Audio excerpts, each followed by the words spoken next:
Ok, entonces continuando con esta primera parte, ¿no? De lo que es en este caso, ¿no? El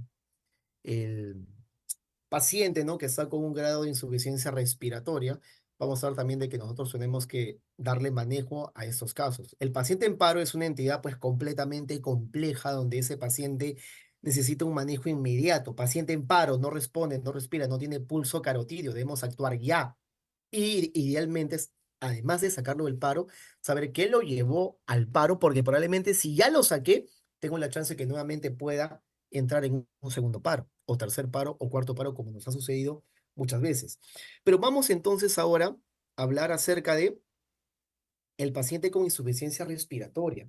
Es una entidad muy común y aquí esa es una causa que lleva al paciente en paro. Dijimos las H's, hipovolemia y la hipoxia. Y la hipoxia tranquilamente puede conllevar también al paciente a parada cardiorrespiratoria. Entonces, eso es importante mencionar. Bien, insuficiencia respiratoria severa en la unidad de trauma shock y sobre todo en un área crítica, ¿no? El paciente agudito que llega al hospital, el paciente agudito que llega al hospital no llega a sala de operaciones, no llega a la unidad de cuidados intensivos, llega a trauma shock. Entonces nosotros estamos en la obligación para poder darle soporte, abordarlo y de una manera u otra, de acuerdo al estado en el que se encuentra, decidiré probablemente intubarlo, decidiré colocarlo a ventilación mecánica no invasiva sin intubar. Voy a, en todo caso, requerir darle una cánula binasal para que pueda oxigenarse, una máscara vento y un reservorio. Lo voy a bolsear, o a lo mejor solamente con maniobras manuales voy a manejar su problema respiratorio porque probablemente era un tema obstructivo. Entonces, vamos a ver justamente qué hacer en esos casos. Bien, bueno, al igual que en la parte de RCP, declaro no tener ningún conflicto de intereses. No hay ningún problema. Vamos a hablar un poco de las generalidades, clasificación, abordaje, manejo y sobre todo la parte de los casos, que es lo más importante ahorita mencionar. Definitivamente, pues, ¿no? O sea, si nos llega un paciente así va a ser todo un reto, ¿no? Es un paciente obeso mórbido que está con oxígeno. ¿Por qué será, digamos, que está siendo trasladado? No lo sabemos. Problema metabólico, problema infeccioso, será un cuadro de una neumonía, se estará infartando, será COVID, será influenza, será dengue, no lo sabemos. Algún tipo de trauma, veo ahí que el brazo aparentemente está vendado, no lo sabemos, pero manejar a este paciente va a ser todo un reto. Y el equipo, así como se debe organizar cuando, por ejemplo, hay un paciente en paro, como lo hemos dicho en la anterior exposición, de la misma manera acá, bien, debe haber una organización para poder abordar a este paciente con insuficiencia respiratoria. Ahora, también ese es el tema, ¿no? ¿Qué entendemos por insuficiencia respiratoria? ¿Será sola y únicamente que el paciente desature? Mucho cuidado con eso. La desaturación es claro que es importantísimo y hay que manejarlo inmediatamente. Es más, es una forma muy fácil, simple, sencilla, rápida y práctica para que tú puedas decir, ese paciente está mal, ese paciente requiere apoyo, ese paciente está crítico. Mira cuánto satura, 73%, 87, 67, cuidado, dale oxígeno, te va a hacer paro por hipoxia. Hasta ahí estamos bien, está perfecto. Y qué bueno que nos alertemos y podamos identificar la necesidad pronta de actuar ante esos casos. Eso está perfecto. Pero ¿qué pasa si a eso le sumas además taquicardia, taquipnia, hipotensión, hipertensión? Así que mucho cuidado en ese contexto. A veces sola y únicamente nos basamos del nivel de saturación y poco nos importa, nos interesa otros valores. Entonces es importante también ello. A veces nos confiamos y el paciente está taquicárdico, taquimnéico, pero satura 99%. Y de una manera todavía sacando pecho, decimos, pero ¿por qué te preocupas? ¿Cuál es el problema? El paciente satura 99, sí, está que respira 30 por minuto, está... No, es que es ansioso. Cuidado con esas declaraciones. Esos son los pacientes que luego terminan en problemas médico-legales. Cuidado, y llaman a todo un servicio a declarar. Cuidado con esos pacientes y pasa, muy común, porque solamente nos valemos del nivel de saturación que aparentemente está conservado, está normal, aparentemente normal, pero en este caso, digamos, cuidado, porque los otros valores también están alterados. Así que hay que tener muchísimo cuidado con eso. Bien, ok. Vamos a ver acá entonces. Listo, la insuficiencia respiratoria.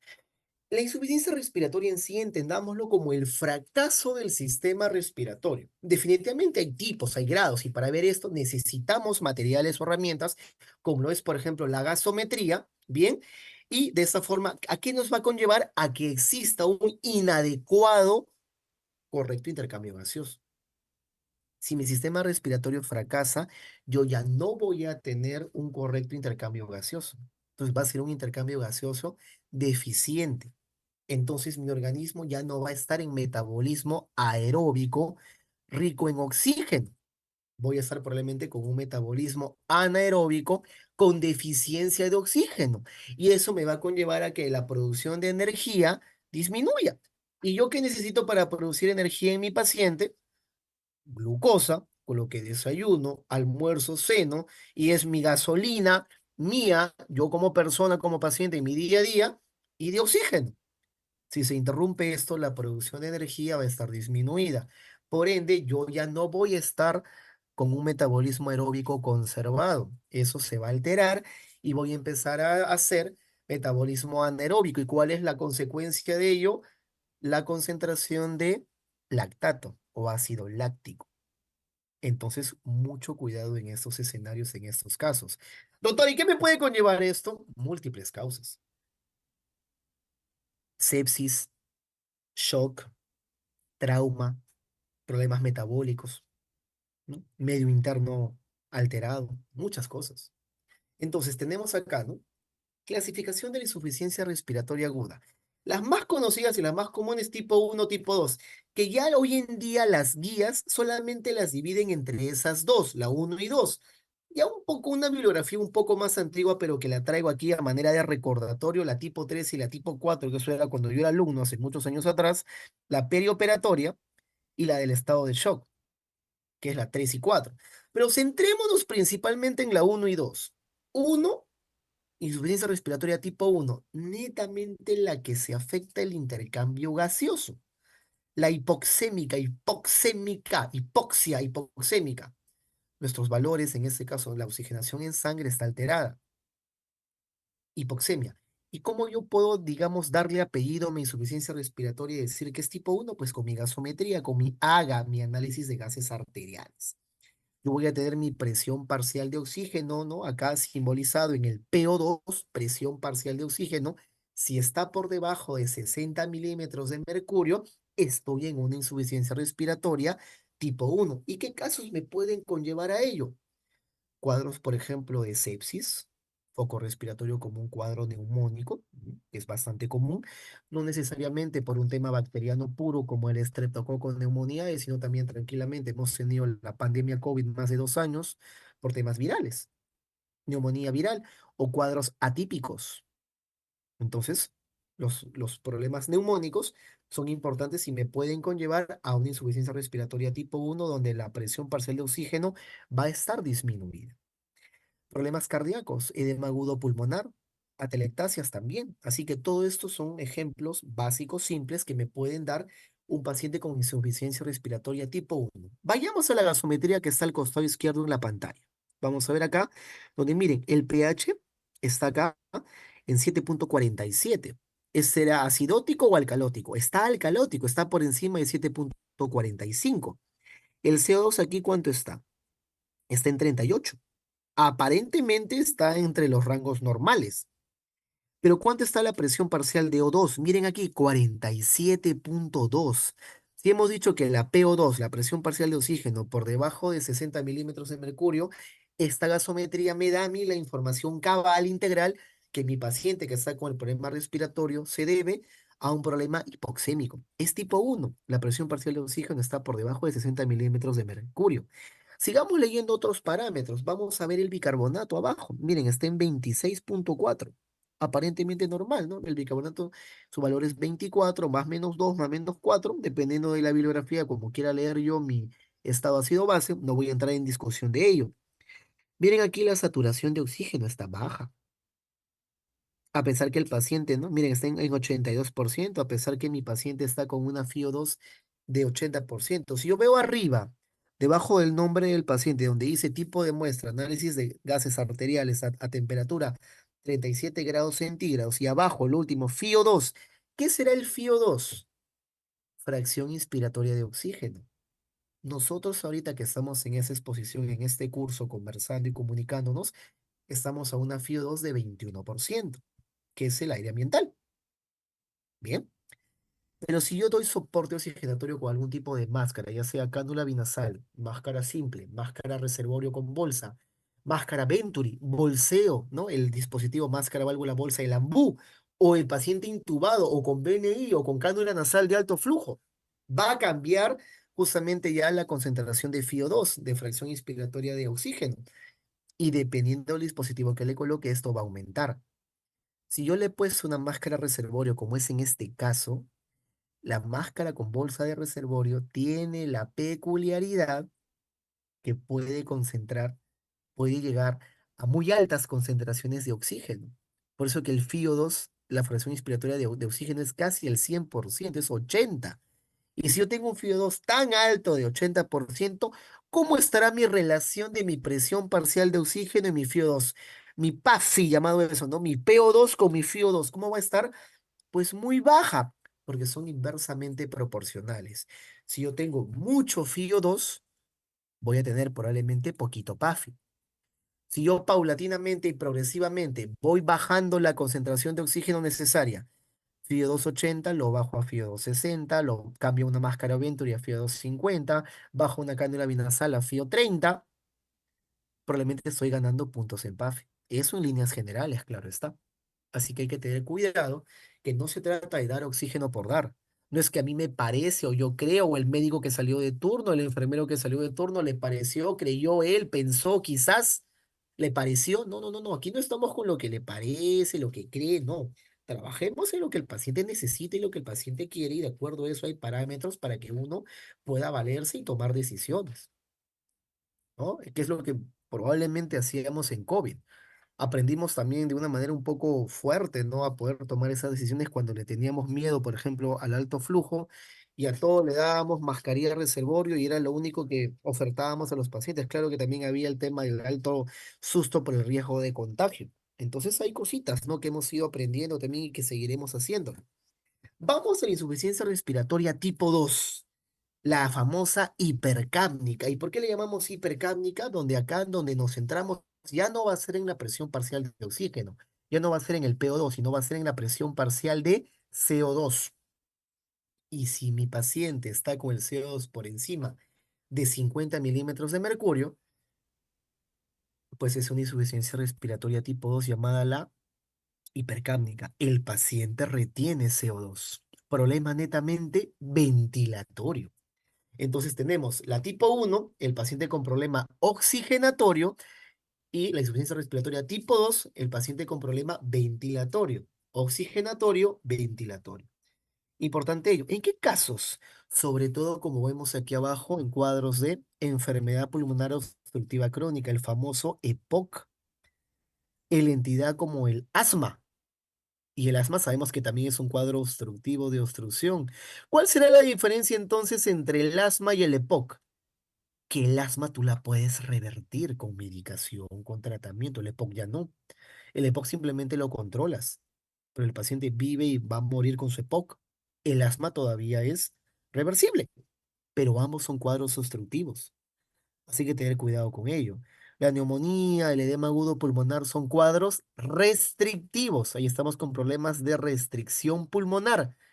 Y en el tipo 2 estamos con problemas de obstrucción pulmonar. Estos patrones, mis estimados amigos, es importante tratar de identificarlos lo más pronto posible.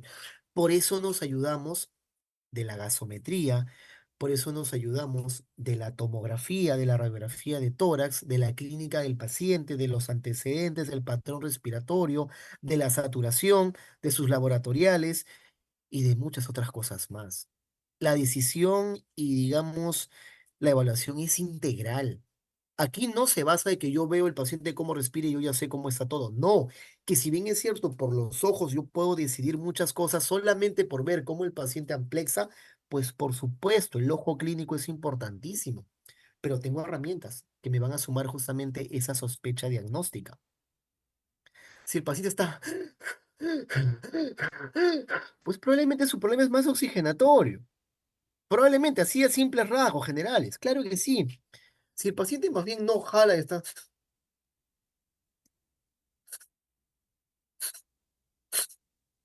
y no jala, pues probablemente ese paciente está con un tema ventilatorio. Eso en líneas generales nada más. Entonces, es importante diferenciar ello.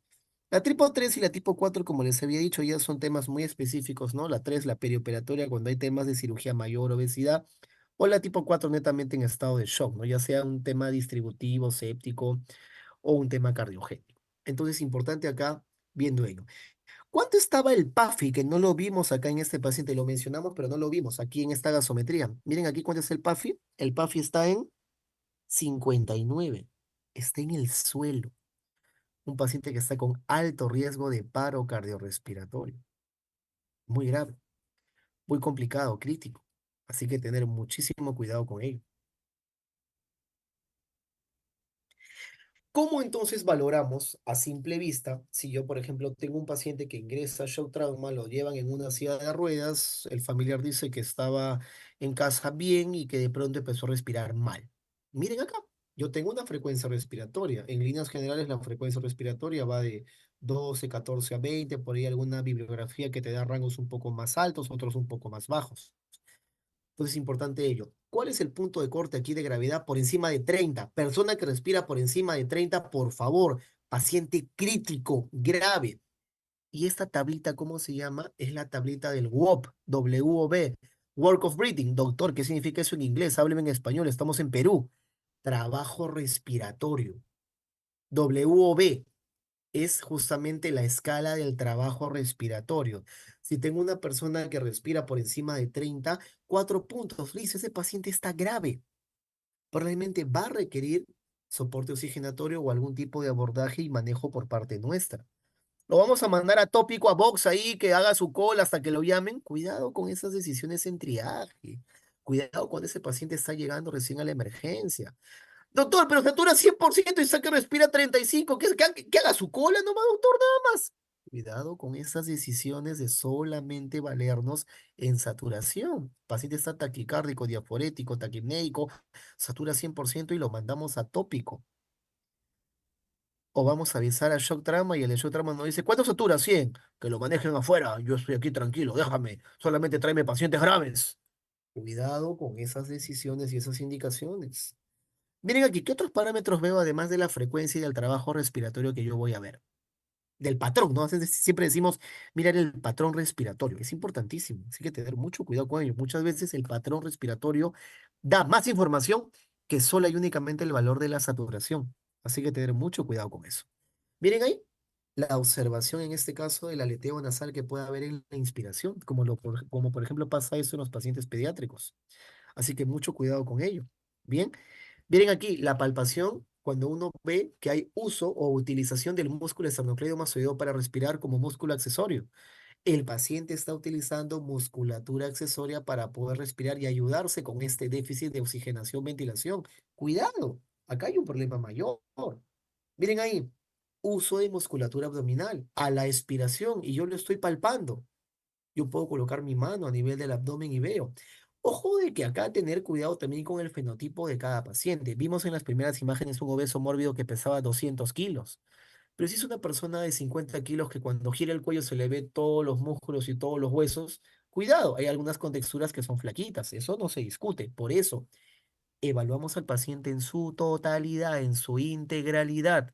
No somos tajantes con las decisiones de únicas de un solo valor o un solo hallazgo. Vemos el conjunto.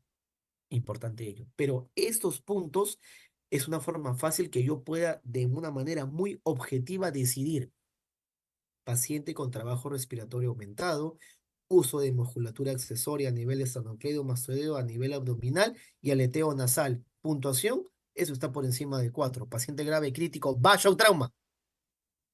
Y le presentas a tu colega si eres enfermero o le presentas a tu colega médico si eres médico y de esa manera en beneficio del paciente. No que se va a molestar el de shock trauma, que mira acá que mejor no, mejor sí.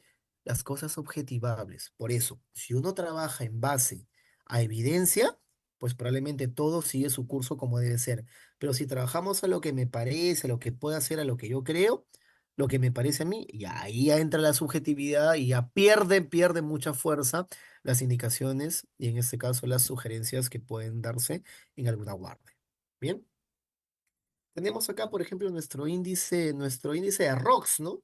Que es utilizando la saturación y el FIO2 y la frecuencia respiratoria. Importante ello. Y esto lo hemos utilizado mucho en COVID, sobre todo cuando el paciente estaba con la cánula nasal de alto flujo, porque justamente, ¿cómo yo sé que mi paciente con el dispositivo de oxigenación que le estoy dando está yendo bien? Que es porque le parece a ese médico, a ese enfermero, le parece pues que le va bien y bueno, qué bueno que sea así y todos aplaudimos y seguimos jalando flecha y seguimos jalando eso. O mira, a ese médico, ese enfermero que están de turno les parece que el paciente está mal y por eso han decidido intubarlo. Bueno, fue lo que les pareció, pues no, fue criterio de ellos y lo han intubado porque ya, pues no, o sea, tenía que ser intubado. No trabajemos así. Yo sé que no es el caso, estoy obviamente hablando de una manera exagerada. No quiero entrar acá, digamos, a incomodar, pero es importante ser objetivos en nuestras decisiones, en nuestras conductas y obviamente en nuestro criterio. Claro está. El índice de ROX es importante. Saturación sobre FIO2, el SAFI, el famoso SAFI. Hablábamos del PAFI, presión parcial de oxígeno con fracción inspiratoria de oxígeno cuando tengo un AGA, cuando tengo gasometría. Muchos lugares no tienen gasometría. Cuidado con eso.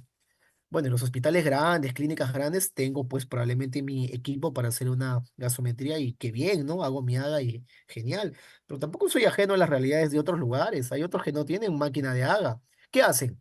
Pueden utilizar el famoso SAFI. Entonces, cuidado con la frecuencia respiratoria. Y hay puntos de corte. Por ejemplo, tengo acá un caso uno. Paciente satura 95%. Aparentemente la saturación del 95% mala no es. La fracción inspiratoria de oxígeno está en 60%, el FIO2 está en 60%. Quiere decir de que ese paciente yo le estoy oxigenando, bien, a una concentración de oxígeno del 60%. ¿Y cuánto es su frecuencia respiratoria? Está en 24, es un poco elevada, claro, está taquipnéico. ¿Cuánto será su índice de ROX? SAFI entre frecuencia respiratoria 6.5. Y miren ahí los puntos de corte. 4.88 me dice la alta probabilidad de éxito a la cánula nasal de alto flujo. Si mi paciente está con cánula nasal de alto flujo y yo le tomo, digamos, a la hora o a las 2 horas que mi paciente está con este dispositivo, si comenzó a las 9 de la mañana y son las 11:30 y yo le hago un índice de ROX a ese paciente y me sale un IROX de 6.5, continúa con la cánula nasal de alto flujo, lo cual me quiere decir a mí de manera objetiva que ese paciente con el dispositivo que yo le he dado está yendo bien. Y valoro también el trabajo respiratorio. Miren, vemos que la frecuencia respiratoria bajó de 30, está en 24. Ok, estamos yendo aparentemente bien. Tampoco esperen pues que se vaya a 20, que se vaya a 15. O sea, no veamos respuestas tampoco extremas, inmediatas, milagrosas. Aquí nadie hace milagros. Vayamos obviamente al objetivo, a lo progresivo lento. Mira, el paciente ya está con una saturación mejor. Cuando llegó estaba saturando 91%, ahora ya satura 95%. Entonces, ok, continuemos con el dispositivo, vayamos midiendo, tomemos exámenes, saquemos tomografía, saquemos imágenes, hazle una ecografía. Manejo conjunto, importante. Bien. ¿Qué pasa si tienes a tu paciente con frecuencia cardíaca en 123? Está taquicárdico, cuidado con eso. Por eso nuevamente repito, así tu paciente sature 100%, si está taquicárdico, taquipnéico, no menosprecies o no disminuyas el valor de sus otras funciones vitales. Cuidado triaje, cuidado tópico. Cuidado Tramashock, no te sientas todopoderoso porque el paciente satura 100% y está taquipnéico, taquicárdico, te puede hacer paro afuera y probablemente te van a llamar cuando el paciente esté en paro afuera y ya vas a tener que actuar de manera muy acelerada, apresurada y bajo presión, pudiendo haberlo probablemente abordado en un contexto un poco más controlado, un poco más tranquilo. ¿Qué diferencia eso?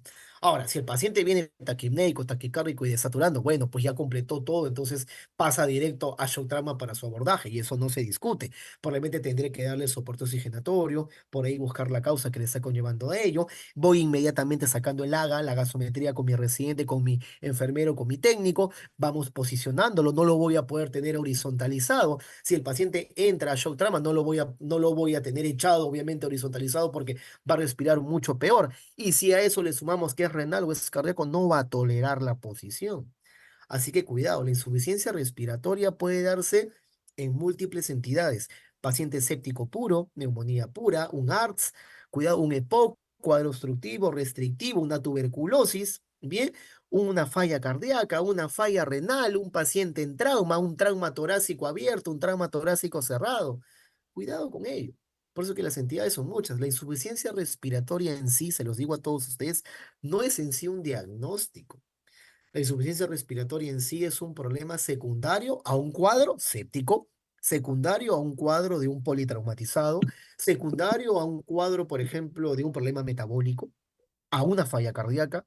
La insuficiencia respiratoria viene a ser justamente el problema o la consecuencia de ello. Así que mucho cuidado con eso, mucho cuidado.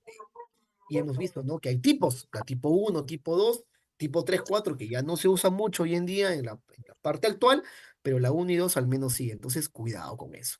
Bien, como habíamos mencionado, la parte cardíaca, la interacción corazón-pulmón es importante. Si tú tienes afectación a nivel pulmonar alveolar, pues probablemente el corazón va a suplir esa demanda, por eso empieza a taquicardizar, por eso empieza a tener alteraciones. Si tienes problemas hidroelectrolíticos, probablemente la actividad eléctrica se va a ver afectada y va a ver cambiada y van a ver si hay hipercalemia, te picuda, si hay hipocalemia, te aplanadas y muchas otras manifestaciones más que se van a ver en un electrocardiograma por la parte de lo que es el medio interno. Así que la parte cardíaca es importante. Cuidado tu buena historia clínica, tu buena anamnesis. Como a veces algunos residentes mencionan, creen, les parece, ¿no? No, doctor, lo que pasa es que en emergencia no hacemos anamnesis porque estamos contra el tiempo. ¿Y quién les dijo eso? ¿Y dónde está escrito eso? ¿Y quién te enseñó eso? No, es que, doctor, hay que actuar rápido, pues porque en emergencia se actúa, no se piensa mucho. Ah, o sea que los emergenciólogos, médicos, enfermeros no pensamos. Cuidado con eso. Hay que tomar decisiones y son importantes. Pero también si es que nos la pasamos pensando el paciente se muere también. Eso es también la otra contraparte. El extremista que viene solamente a la guardia a pensar y pensar y pensar y no resuelve nada. Cuidado con ello. Por eso, vayamos al tema lo que el paciente necesita y nosotros le damos lo que el paciente requiere.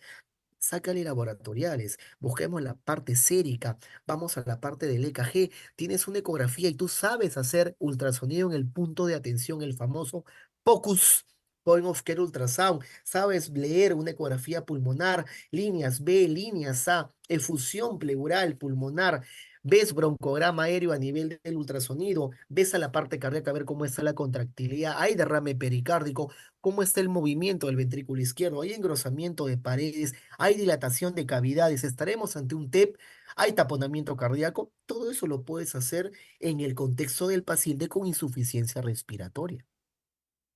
Qué complejo suena, qué difícil suena. Y no tiene por qué ser así tampoco, pero uno aborda justamente de acuerdo a una buena anamnesis, disparando en sospechas objetivas de lo que podías tú estar. Pero si no, vamos a descartar todo y mejor que el paciente, todo el paciente que entra a show trauma que vaya a tomografía de lo que es cabeza, cuello, tórax, pulmón, y tampoco la idea es esa, ¿no? Peor aún si no tienes tomógrafo en el hospital. Así que cuidado con eso. Bien. Listo. A ver, miren ahí, estamos ahí hablando de las imágenes. Miren ahí justamente un cuadro, ¿no? A nivel torácico de una radiografía de tórax o de una tomografía pulmonar. Miren ahí las imágenes, cómo pueden ahí tranquilamente darse. Los consolidados pulmonares, descartar en este caso, por ejemplo, patrones inflamatorios de patrones consolidados, descartar, por ejemplo, un cuadro de una neumonía basal, derecha, izquierda, bien horizontalización de arcos costales en un cuadro obstructivo como lo es en un asma ver la parte, en este caso, ¿no? De las atelectasias o broncogramas o el consolidado que se forma a nivel pulmonar, como lo podemos ver más en una tomografía.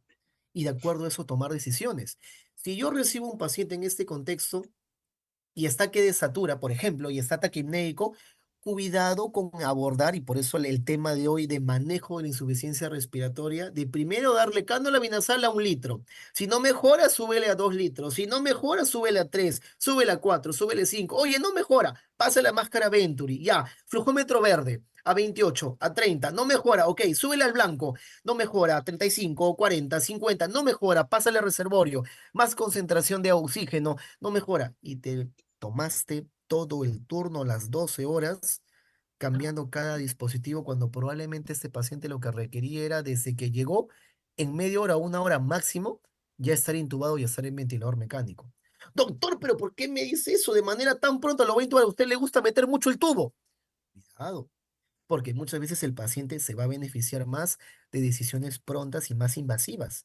Como también existe también el criterio, por eso las escalas que mencionamos hace un momento, que si el paciente le está yendo bien con un dispositivo de oxigenación, no lo intubes, no se lo bajes ese dispositivo o no le aumentes, con eso está yendo bien, pero de forma objetiva, no lo que te parece. Entonces, un poquito es importante bien el de marcar esa diferenciación.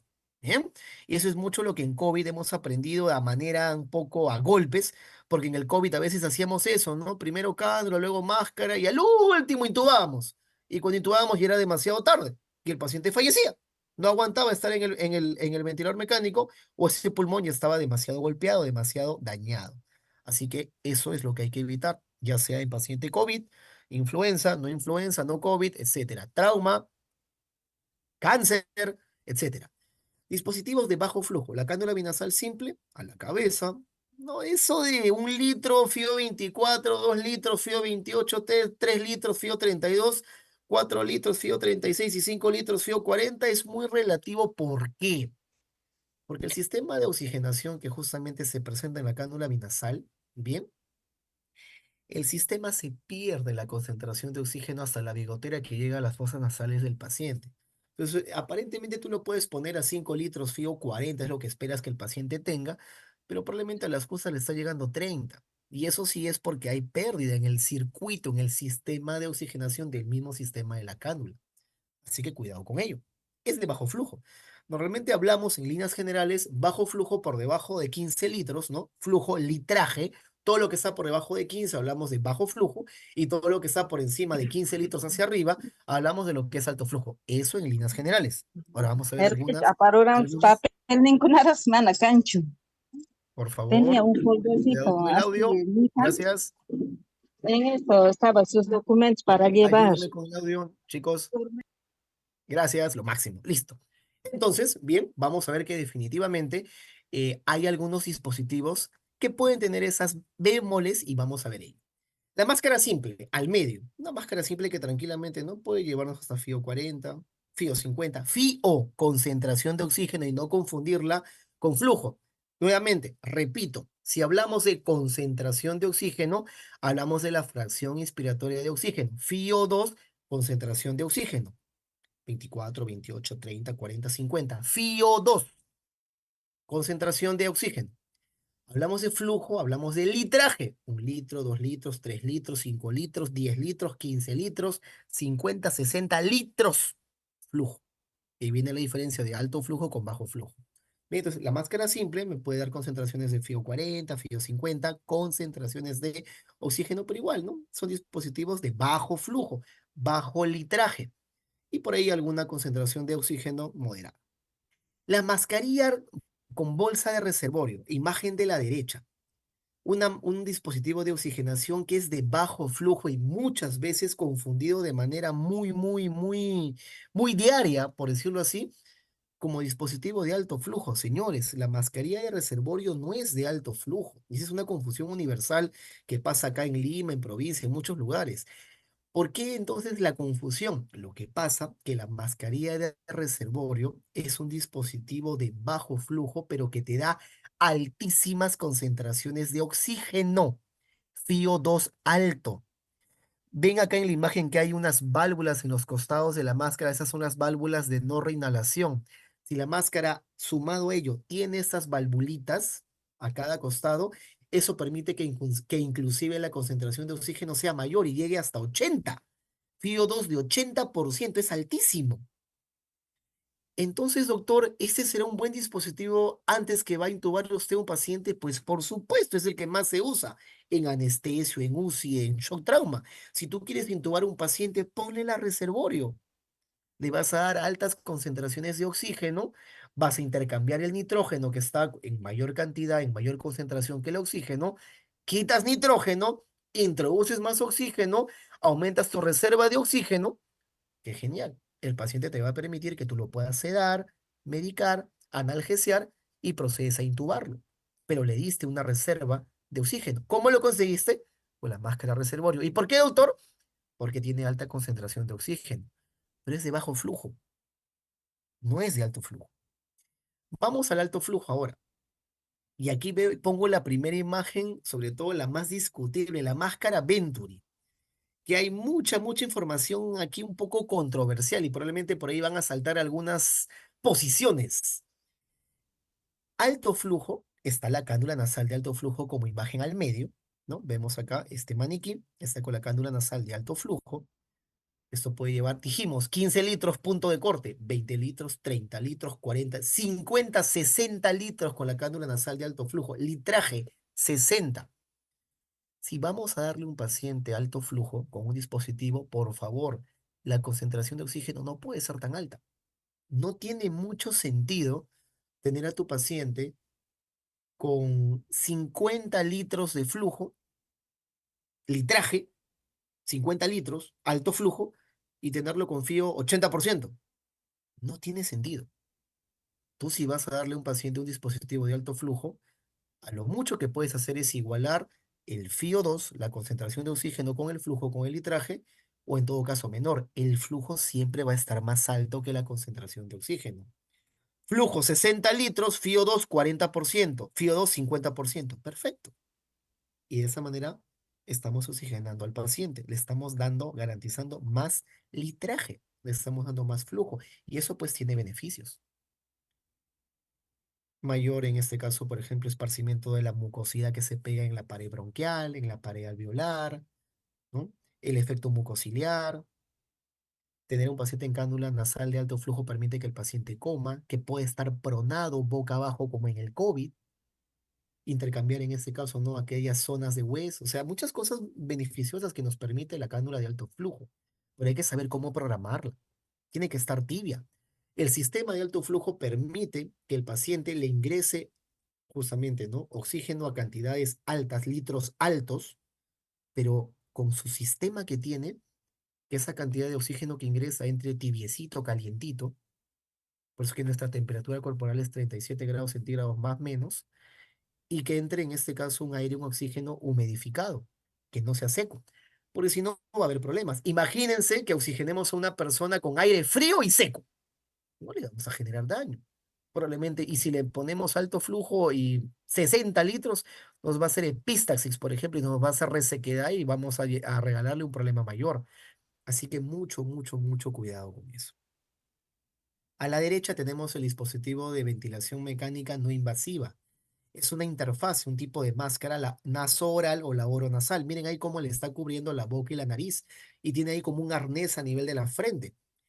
Esa es la ventilación no invasiva, ventilación mecánica no invasiva. El paciente no está invadido. ¿Qué quiere decir? Que no está intubado. Y son dispositivos también de alto flujo que lo conectas al ventilador mecánico y puedes programar ahí el flujo un poco más alto, ¿no? De esos 15 litros que se habían mencionado. ¿Por qué entonces pongo la Venturi acá? Porque hay bibliografía que respalda que la Venturi es un dispositivo de alto flujo. Doctor, pero si dijimos que alto flujo es por encima de 15, y ahí viene un poquito la controversia. La Venturi efectivamente es un dispositivo que no da litros, no da más de 15 litros en el dispositivo.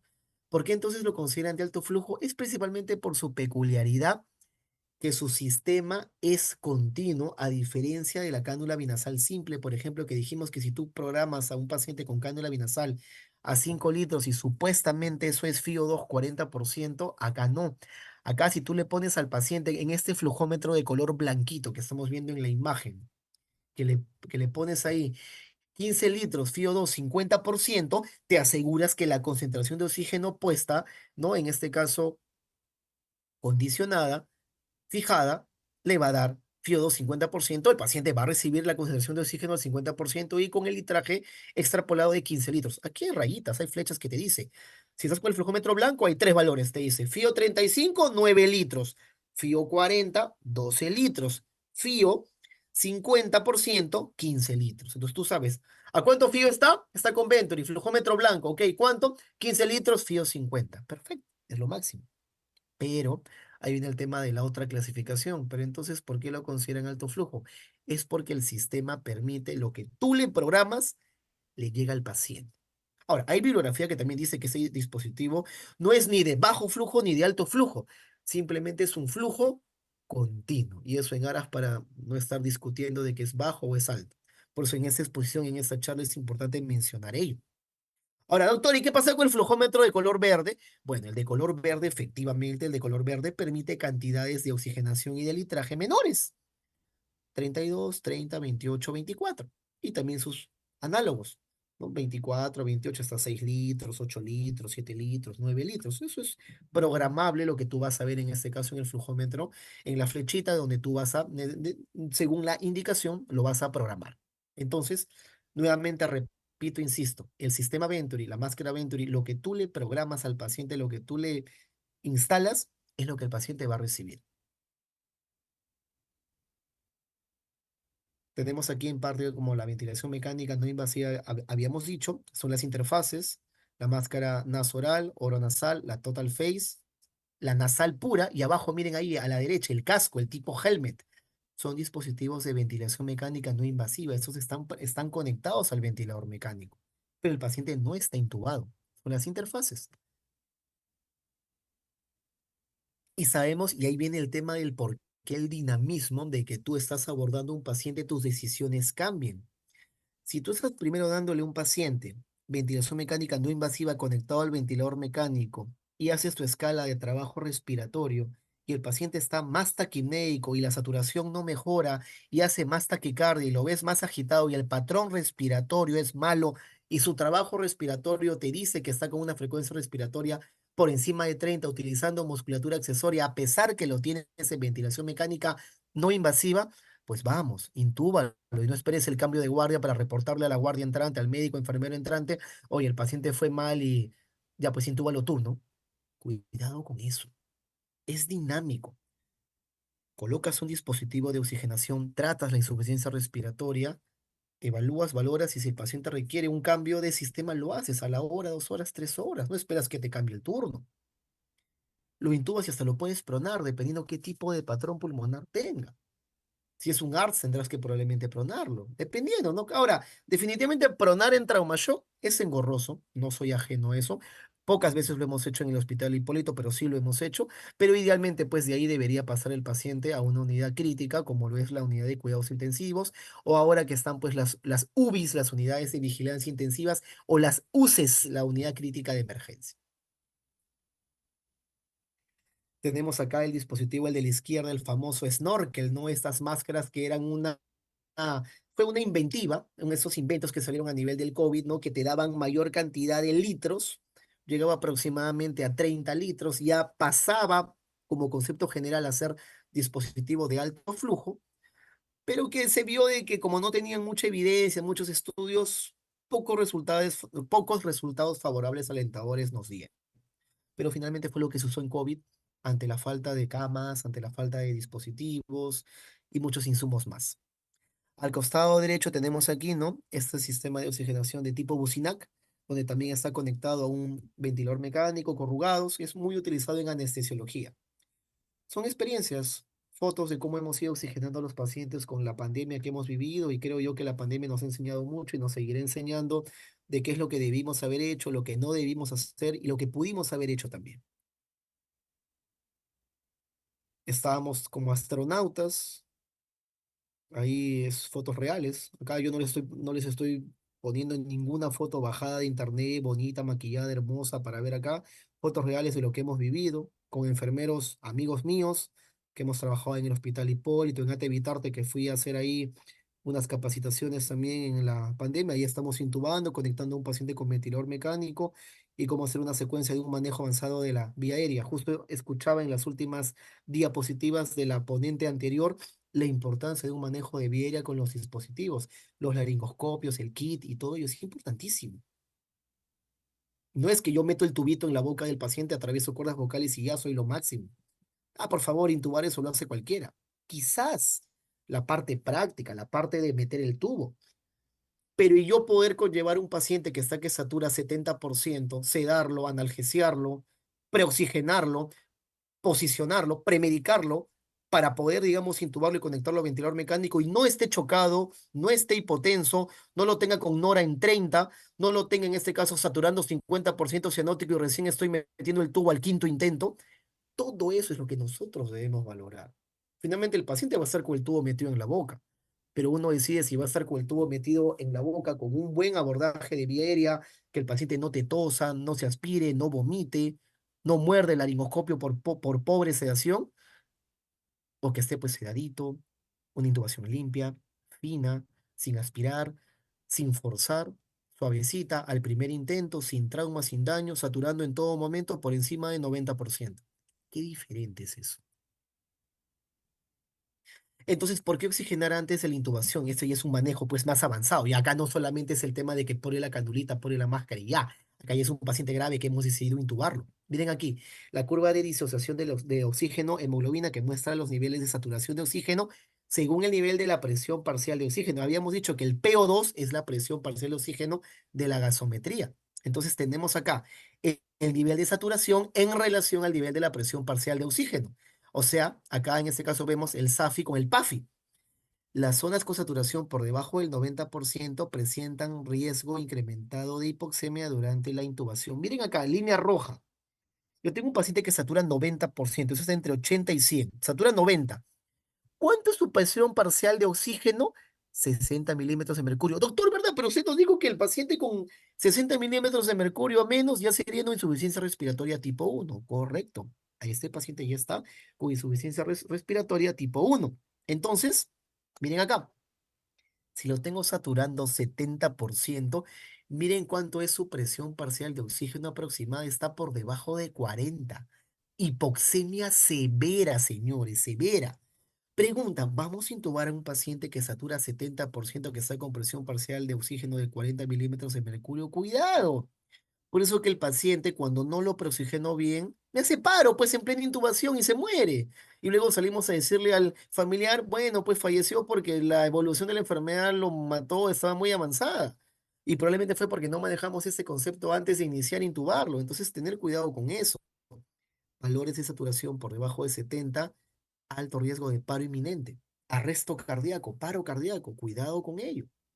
Mucho cuidado con ello. Miren aquí cómo pueden haber problemas de estos shunts que se generan, este cortocircuito, ¿no? Que puede haber a nivel oxigenatorio circulatorio, ¿no? Cuidado ahí, miren ahí el transportador, sangre, oxígeno, esa sangre que no está bien oxigenada, y miren los problemas que me puede llevar, cuadros neumónicos, cuadro de ARDS, el síndrome de distrés respiratorio agudo, anteriormente llamado del adulto, ahora en el pediátrico también le da ARDS, en inglés, bueno, ¿no? Es el SDRA o el EAP, que es la enfermedad, ¿no? En este caso, el edema agudo pulmonar, que puede ser tanto cardiogénico como no cardiogénico. Así que mucho cuidado con esos problemas justamente que me hacen la demanda oxigenatoria ventilatoria. ¿Qué técnicas tengo yo para poder intubar entonces a un paciente? Doctor, usted me dice que muy bonito, pues no, claro, el paciente satura 70%, no lo va a intubar con 70%. Doctor, yo ya le he puesto la mascarilla reservorio y la saturación a lo mucho me ha subido hasta 80. ¿Y qué? No lo voy a intubar así según lo que usted me está diciendo. ¿Qué hago entonces, doctor? Bonito es hablarlo, y entonces, ¿qué hago? Hay formas, hay técnicas que antes de la intubación orotraqueal tú puedes utilizar herramientas como por ejemplo doble sistema de oxigenación, cánula binasal reservorio. Señores, esto es exclusivamente para intubar a un paciente. No me estén por favor manejando en pabellón, en piso, un paciente con oxígeno, con cánula y con reservorio y que luego me digan, ya, si el oxígeno reservorio está a 15 litros y la cánula 5 litros, el paciente está a 20 litros. Eso por favor no existe. Esto es solamente los 3 minutitos, 5 minutitos antes de la intubación orotraqueal y si hay evidencia médica de esto, está escrito. Es el famoso triple 15, la técnica NODISAT. Ahorita vamos a ver en la siguiente diapositiva. Le pones la cánula binasal a 15 litros. Doctor, ¿cómo le va a poner la cánula binasal a 15 litros? Esto no existe. Solamente para los 3 5 minutos de la intubación va a estar a 15 litros. La reservorio a 15 litros. Subes los niveles de oxigenación, saturación, quitas la reservorio, pones el dispositivo máscara, válvula, bolsa, el AMBU a 15 centímetros en tu válvula PIP y haces el famoso triple 15. De esta manera logras llegar idealmente a ese 90% o más. No debemos intubar a pacientes menos del 90% de saturación. Te da un espacio mejor y de esa manera podemos nosotros proceder a la intubación del paciente. La técnica habíamos dicho no DESAT, no DISAT, y eso haciendo código, participando al técnico, al enfermero, al residente, al asistente, todos inmersos en la intubación. Acá no se trata de que yo le digo al R1, ya, tú eres residente de emergencia, de UCI o de anestesio, ¿no? Ya, toma tu laringo con una pala con la luz que a las justas prende y es una velita, es un foco que está malográndose, toma tu tubo, tu guía o no, aprende a intubar sin guía, ya este hombre. O sea, no puede ser así. No podemos nosotros poner en riesgo la vida de un paciente crítico solamente porque nuestro residente va a aprender de una manera y una metodología muy pobre y muy paupérrima lo que debería hacer. Entonces, al paciente se le da lo mejor. Enfermero, técnico, residente, anestesio, de UCI o de emergencia, ¿no? Acá estamos hablando netamente de shock trauma, esas áreas críticas. Muy bien, miren aquí la doble oxigenación. El empotrado con oxígeno, el balón de oxígeno al lado de la camilla del paciente. Miren cuánto satura, 97%. ¿Y al costado cuánto está ahí? Saturando 95%. La saturación no baja. Y justamente tú, en este caso, permites que con esas técnicas de tenerlo con canulita y con reservorio, la saturación pueda mantenerse. ¿Cómo logramos esto? El movimiento de masa inerte. Tú al tener la cánula binasal a 15 litros, se ha visto en estudios con cadáveres que la cánula binasal a 15 litros, por muy simple que sea este dispositivo, permite mantener un flujo de oxigenación continuo entre la vía aérea alta y la vía aérea baja. Entonces, ayuda y permite que el paciente, digamos, haga este reclutamiento alveolar. Tú sacas la mascarilla, ya sea el ambú o el reservorio, y el paciente sigue con la cánula y tú lo intubas en esa condición. En todo momento estuvo en oxigenación apneica, lo sedaste, lo paralizaste, pero sigue recibiendo oxigenación. Entonces son formas técnicas de poder uno asegurarse que el paciente no te desature, que no entre en valores de hipoxemia muy severos, haciendo esas maniobras solas y únicamente para la intubación. ¿Miren ahí? Todos mirando el monitor, todos ahí atentos, el técnico, el enfermero, el asistente, el médico, el residente, el R mayor, el R menor, todos tienen una función, se hace código. Así como el RCP se dijo, tú a monitor, tú a vía aérea, tú a drogas, tú registro, yo soy el líder, igualito cuando se va a tratar el manejo de un paciente en falla respiratoria. Por eso entonces, ¿cuál es el concepto? Acá lo importante no es que métele el tubo, intuba, intuba, intuba, no, reanimar antes de intubar, preoxigénalo antes, sedalo antes, maneja el shock.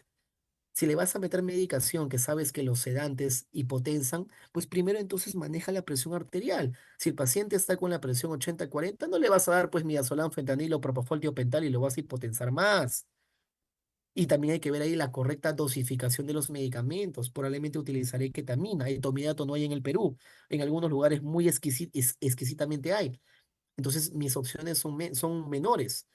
Al menos en el servicio utilizamos bastante ketamina justamente porque la mayor cantidad de los pacientes que entran a shock trauma están pues hemodinámicamente inestables. Entonces le hemos dado ya un uso bastante óptimo de la ketamina y ya estamos muy familiarizados con su uso y cómo combinarla, con qué medicamentos va bien. Por ejemplo, con el propofol, por ejemplo. Entonces, importante ello, ¿no? Primero manejar la parte de reanimación. El índice de choque nos ayuda, ¿no? Frecuencia cardíaca entre presión arterial sistólica, entre la paz. Si está mayor a 0,8, cuidado, ese paciente te va a hipotensar. Métele fluidos y todavía te va a responder a fluidos. O iníciale ya la noradrenalina vía periférica y dile al reciente que se vaya preparando para el catéter venoso central. Pero no lo intubes no lo cedes para que lo puedas intubar si la presión todavía está muy bajo, si está muy taquicárdico. Así que cuidado, oxigénalo antes, bolséalo. Tener un coche de vía aérea será un lujo o una necesidad. Es una necesidad. Ya el lujo era antes del COVID, ya años atrás. Ten tu videolaringoscopio. No que nosotros en el servicio somos guerreros, somos machos y solamente utilizamos laringo de acero inoxidable y tubo y laringo. Eso es antiguo. Tienes un Ferrari al lado, pero quieres seguir usando el tico. No, que yo mi tico, mi tico, mi tico. Claro, tienes un Ferrari al lado. Entonces, hay que valorar eso. La buena oxigenación, tus guías, tus cánulas, tu buena succión, tu buena aspiración, tu buena sedación, que el paciente no te vomite, no te tosa, que tú no le estimules que el paciente haga distensión gástrica, saber cómo bolsear. Un mal bolseo hace que el estómago se hinche. Cuidado. Y definitivamente, pues, ¿no? Los intentos repetitivos de intubación. Claro está, ¿no? Hacer un código. Importante. Miren acá. Un código. ¿Quién va vía aérea? ¿Quién es el líder? ¿Quién medica? ¿Quién es el que asiste a la vía aérea? Tu mesa de vía aérea. El primer intubador, el segundo intubador. ¿Quién está en drogas? ¿Quién va a hacer maniobras en cuello? todo y un registro. ¿En qué momento comenzamos con la oxigenación? ¿En qué momento comenzamos con la sedación? Ok, vamos a dar paralizante. ¿Qué vamos a dar? Succinilcolina, distensil, becuronio, rocuronio. Ok, ¿en qué momento fue? El tiempo cero. Todo con pasos cronometrados. Doctor, entonces, ¿por qué tanta cosa para esto? Es que no es tanta cosa. Si estás en área crítica, si estás en shock trauma, tú te puedes organizar para hacer esto de una manera cabal. Y obviamente verlo como si esto fuera normal, no verlo como algo raro, como algo anormal, como que hay muchas personas, mucho recurso humano para un simple procedimiento. Porque si menospreciamos estos procedimientos de pacientes con insuficiencia respiratoria que requieren un manejo más invasivo o más definitivo, los problemas empiezan. Todos inmersos en una función. Yo aspiro, tú intubas, tú maniobras en cuello, tú bolseas, tú indicas. Y lo mismo en pacientes pediátricos. Tú la vía periférica, tú las drogas, tú la medicación. Inclusive podemos hacer procedimientos más avanzados en emergencia. Y sí lo hemos hecho. Intubaciones con tubo doble lumen, fibrobroncoscopio, videolaringoscopio. Obviamente no será el común denominador. El común será pues laringoscopía directa, pero es importante que todo eso podemos hacerlo. Así que cuidado, estamos inmersos en él. Doble balón de oxígeno, cánula binasal, reservorio, intubación orotraqueal, conexión al ventilador mecánico. Ecografía de vía aérea. ¿Cómo yo optimizo si no tengo capnografía que haya intubado correctamente? Ok, vi que mi tubo atravesó las cuerdas vocales, qué bueno. Objetivízalo con los demás. Ok, hay signos ecográficos que a nivel de cuello me permiten, ¿no? Con un ecógrafo portátil o con cable que le conecto a una tablet o al celular, poder ver si efectivamente el tubo está en vía aérea. Importante.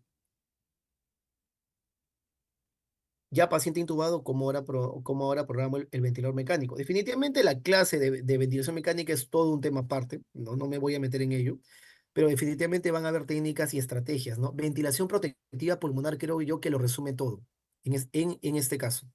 Ventilación protectiva pulmonar. Yo puedo decir si mi paciente lo voy a pronar boca abajo, tengo que aspirar secreciones, cuidar que no me haga en este caso escaras, que no me haga neumonía aspirativa, enjuagarle la boca, colirios, los ojos, todo ello, importantísimo. La neumonía, miren acá cómo se pueden formar biocapas a nivel del tubo orotraqueal si no aspiro esta biopelícula o la biocapa. Se puede colonizar el tubo. Hay migración justamente acá de los gérmenes, por eso que el tubo yo debo estar en constante aspiración si mi paciente está con traqueostomía, porque si no voy a favorecer a la neumonía asociada a ventilador mecánico. Así que cuidado con esto. Por eso yo idealmente debo yo con las imágenes saber a qué nivel estoy dejando el tubo. Cuidado que si, por ejemplo, el tubo lo introduzco mucho y está muy metido, voy a estar solamente ventilando bronquio derecho y voy a telectasiar el otro bronquio. Cuidado. O si estoy muy arriba. O si el CAF lo tengo demasiado inflado y estoy lesionando los vasos laringotraqueales. Así que hay medidores de CAF. O sea, todo eso suma finalmente. El manejo de la vía aérea, tanto de forma invasiva, antes de la intubación, durante la intubación y después de la intubación, es todo un mundo. Y el manejo netamente ya ventilatorio con el tubo puesto y tubo calzado, manejo de ventilador mecánico, es todo un mundo. Y hay que tener cuidado. Miren todas las complicaciones que puede haber y uno como enfermero, uno como médico tiene que tener cuidado. Se salió el tubo, se desplazó. El paciente se autoextubó. La obstrucción se acodó. Miren ahí, esas son fotos reales. ¿Ah? Miren cómo ahí los tubos están acodados, están rotos, están con un tapón ahí de coágulos, de sangre, de moco, o el paciente hace neumotórax también. Y también cuando hay falla de los equipos. A veces todo va bien, aparentemente el tubo no está desplazado, no está acodado, pasa el murmullo acá, falló el ventilador mecánico probablemente. Hay que cambiarlo, pidamos un nuevo ventilador. Cositas que suman definitivamente y que me van a dar acá chances, ¿no? Entonces, todo eso es importante. Finalmente, el fin de la oxigenoterapia y la ventiloterapia es, en este caso, brindar a la célula un metabolismo, habíamos dicho, aeróbico adecuado, rico en oxígeno y no dar metabolismo anaeróbico, bajo en oxígeno, concentrando mayor cantidad de ácido láctico que no debería haber. Vemos que efectivamente la terapia oxigenatoria favorece la disminución del daño pulmonar alveolar. Todo paciente con soporte oxigenatorio, así tenga una canulita simple o esté intubado, merece un monitoreo estricto. No es que le pusiste el oxígeno a las 9 de la mañana y te olvidaste, te vas a almorzar y después ves a ver qué pasa con ese paciente. No, así no funciona. Y finalmente, y no menos importante, la individualización de cada paciente es fundamental. Muy bien, Eso sería todo, creo que estamos en hora, nos hemos ido un poco. Muchísimas gracias y si hubiera alguna pregunta, por favor, para poder resolver. Sí, sí, doctor, ¿qué tal? Muchas gracias por su ponencia. No, no, creo que a todo ha sido claro. Creo que la única pregunta que hubo fueron las que en el tema anterior. Igual, comentar a los participantes que le acabo de enviar por el chat de Zoom nuevamente la asistencia. Y agradecida con usted, doctor, por esta clase. Muchas gracias. Muchísimas gracias. Muchísimas Como gracias. no, Sí. encantado. Hasta una próxima, no muy Hasta la lejana. próxima. Un gusto.